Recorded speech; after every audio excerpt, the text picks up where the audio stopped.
ತಮ್ಮರಿಗೂ ಕೋಟಿ ಕೋಟಿ ಧನ್ನಿರಂಕಾರ್ಜಿ. ನಾವು ಭಾಳ ಬಾಲ್ ಸತ್ಸಂಗ್ ಬಾಲ್ ಸಮಗಮ್ ಮಾಡಿದ್ದೀವಿ.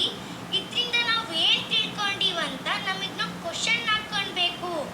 ಆಗಿನ ಕಾಲದಲ್ಲಿ ಚಿಕ್ಕ ವಯಸ್ಸಿನಲ್ಲೇ ಭಕ್ತ ಪ್ರಹ್ಲಾದಜಿ ಮತ್ತು ಮಾರ್ಕಂಡೇಯಜಿ ಭಕ್ತಿಯನ್ನು ಮಾಡ್ತಿದ್ರು.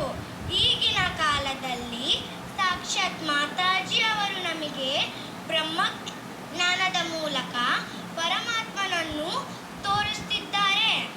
ಹಾಗೆ ವಚನಕಾರರು ವಚನದಲ್ಲಿ ಹೇಳಿರುವ ಹಾಗೆ ಸಾರಿ ಚಲ್ಯಾದ ಮುಕುತಿ ಗುರು ತೋರಿಸದಲ್ಲದೆ ಕಾಣಿಸದಣ್ಣ. ಸಾರಿ ಚಲ್ಯಾದ ಮುಕುತಿ ವೇದದ ಮೊದಲಿನ ಮೂಲವದು ಮೇದನೆ ಅಳುತ್ತಾ ತುಂಬಿಹುದು.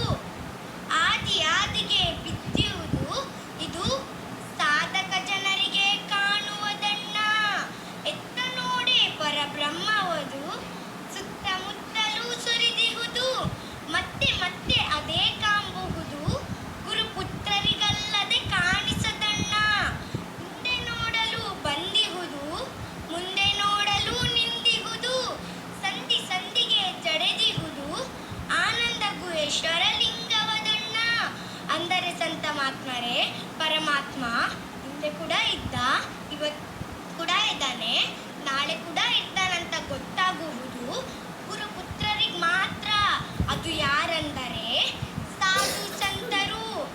ಹಾಗೆ ಗರುಡ ಪುರಾಣದಲ್ಲಿ ಹೇಳಿರುವ ಹಾಗೆ 7 ಗುರು ಇದ್ದಾರೆ: ಸೂಚಕ್, ವಾಚಕ್, ಬೋಧಕ್, ನಿಷಿದ್, ವಿಹಿತ್, ಕರಣಕ್ಯ, ಹಾಗೆ ಪರಮಗುರು. ಸೂಚಕ್ ಗುರು ಬಾಹ್ಯಶಾಸ್ತ್ರದ ಮೂಲಕ ಪರಮಾತ್ಮನ ಕಡೆಗೆ ದಾರಿ ತೋರುತ್ತಾನೆ.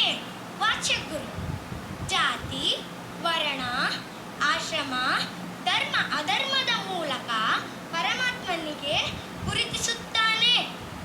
ಬೋಧಕ್ ಗುರು ಹಲವಾರು ಮಂತ್ರದ ಮೂಲಕ ಬೋಧನೆ ಮಾಡುತ್ತಾನೆ. ನಿಷಿದ್ ಗುರು ಮಾಯಾ, ಮೋಹ, ವಶೀಕರಣದ ಮೂಲಕ ಪರಮಾತ್ಮನಿಗೆ ಅರಿವು ಮೂಡು